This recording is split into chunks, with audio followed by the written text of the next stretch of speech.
Voting, yes. I think that the results of the 2015 elections clearly show that elections now matter in Nigeria. Electronic voting perhaps can enhance the process, but remember we just had elections in Kenya that were annulled because the server was proved to have been tampered with. So technology may not be the all-in-all solution. I'm sure technology can help, but that is not the problem.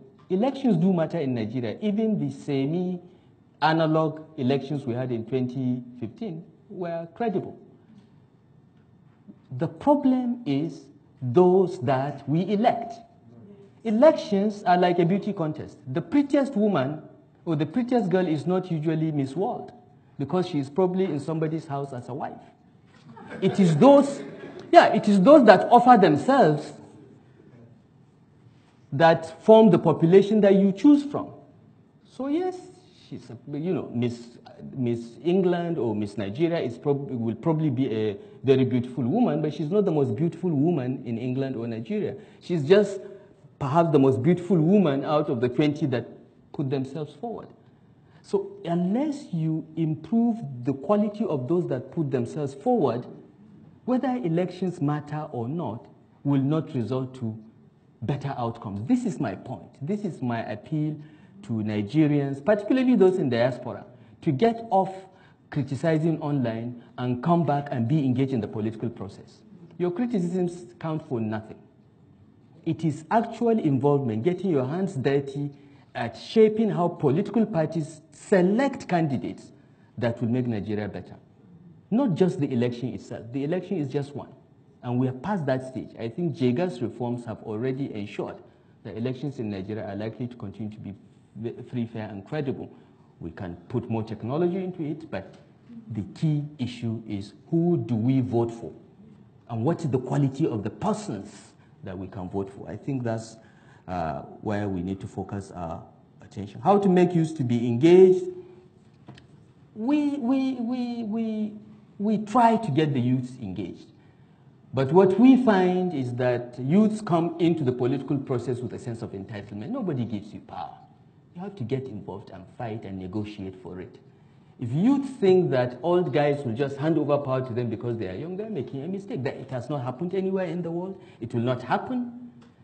The issue is involvement and getting engaged and making contributions. Then you'll have the way. And I don't agree that youths cannot be voted for. The minimum age for contesting elections in Nigeria is 21. You can contest for local government chairmanship, councillor, even state assembly. I think even national assembly is 20-something.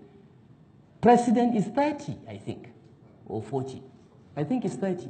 So it is not true that young people have no opportunity to contest. It is just that they come in with a sense of entitlement without getting involved in the process and negotiating and getting the support of the party and the leadership.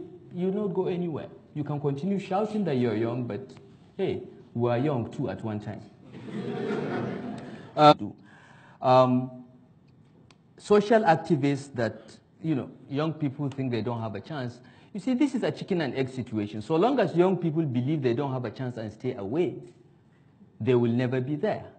My appeal to young people, and I work a lot with them, and I engage very actively on social media, largely because I want to encourage young people not to repeat the mistakes I made.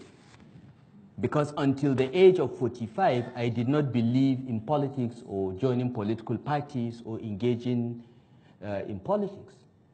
It was after I had served as minister and left office that I realized the primacy of politics over everything. I say this again and again to all the young people I talk to. Politics trumps everything.